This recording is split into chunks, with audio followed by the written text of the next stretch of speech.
I'm Brenda Jagoda, New York City organizer with Youth for Human Rights. And this summer I'm celebrating 10 years of living in New York City.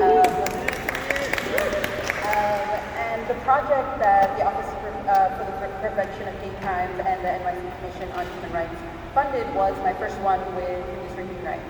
And it feels like a really fitting way to celebrate this personal milestone in the city.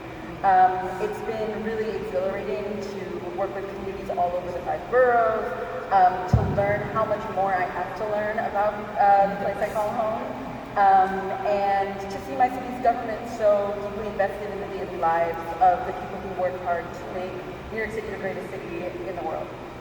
I want to extend my deepest thanks again to the Office for the Prevention of Hate Crimes and the NYC Commission on Human Rights for your support, not just for our events, but for our communities and for the possibilities you've helped make real. Special thanks to Erica Ware, Orlando Torres, Kadri Chaudhry, Vijay Ramjathan, and Russell Rahman for your leadership and your presence in these efforts. Your work doesn't stay in policy, it meets people where they are, and we really felt that during this process. And congratulations to everyone here in this room on your projects. We, our organization and me personally are really excited to see what you do in the future and to work together. Hopefully, I've been taking notes and thinking like, oh my God, I want to work with them, I want to work with them. And with all of your support, we were able to organize 2 interconnected events that showed us what solidarity can really look like. So the first was our Hindu Sikh Community Roundtable, which was co-hosted with the Sikh Coalition and supported, again, by OPHC and CCHR. So we gathered at the South Queens Women's March office in Richmond Hill for a night that went well beyond our schedule for good reason. The room was packed, it was multi-generational, and people were really eager to have honest and kind of healing conversations between 2 communities who have for decades established a sense of kind of mistrust and animosity.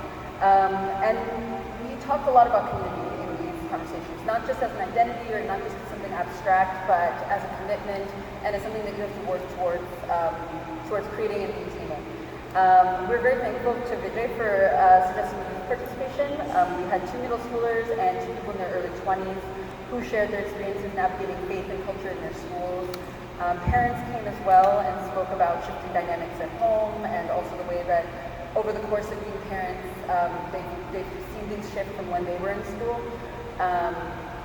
And everyone across backgrounds named the urgency of the moment, from ICE raids to rising hate, and kind of the power of showing up for each other. We didn't avoid tough topics. We talked about casteism and caste discrimination. We talked about anti-Blackness in our communities. We talked about the marginalization of Indo-Caribbean Hindus within the broader Hindu space. And we dreamed together about how we can do better. It became clear that there are too few meeting spaces for interfaith conversations like these, and that people are very hungry for more. A pundit, Hindu religious leader, even offered his temple as a meeting spot for the next conversation. Very nice. It was a very moving moment. And then this first gathering kind of laid the groundwork for our second one, which was called Fulu da Ful, or Fulu Ka Ful, which means Bridge of Flowers. It was a day of action and togetherness, and it was held in the community in Richmond Hill's Rizzuto Park. And it was, despite pouring rain, which Eric and Orlando you can speak to, our community showed up, umbrellas in hand, hearts open. We shared sacred songs, we danced together, we ate together, and we had a number of really practical and important trainings on immigrant rights, ICE encounters, and discrimination protection. Special thanks to Orlando for that great training that you did. And artists like Sunny Singh, Pandita Pratima Dubey, Parijat Desai, and others brought joy and power and drew in people from throughout the park to come in and listen to music and then break bread together. There were organizations there like Saki, Muslim Community Network, South Korea Women's March, and Shanti Bhavan Mandir.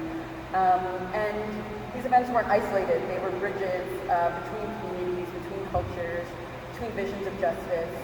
And these 2 events and a lot of our work is very caring and beautiful and joyous, but it carries weight and it carries a sense of urgency and necessity because it stands in opposition to very real threats towards democracy happening in our country right now.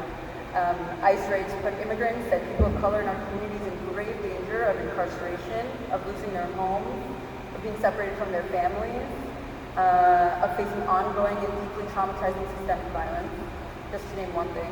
Another, Hindu nationalism is spreading on the subcontinent and in the diaspora. Just this week, Hindus for Human Rights has been working hard to spread awareness of the fact that our city's mayor is being billed as a guest on an event put on by an Indian cultural organization alongside Hindu nationalists who've spoken very violently about Muslims and Christians. This is the gravity of the work we do and the reason it is so pivotal that we establish a voice for progressive Hinduism that is committed to coalition building and to standing against bigotry, systemic racism, and uplifting the power of the people. Thank you very much for giving us the space, the support, and the trust to make this dream possible. Thank you all in this room for walking with us as we continue to build on it together.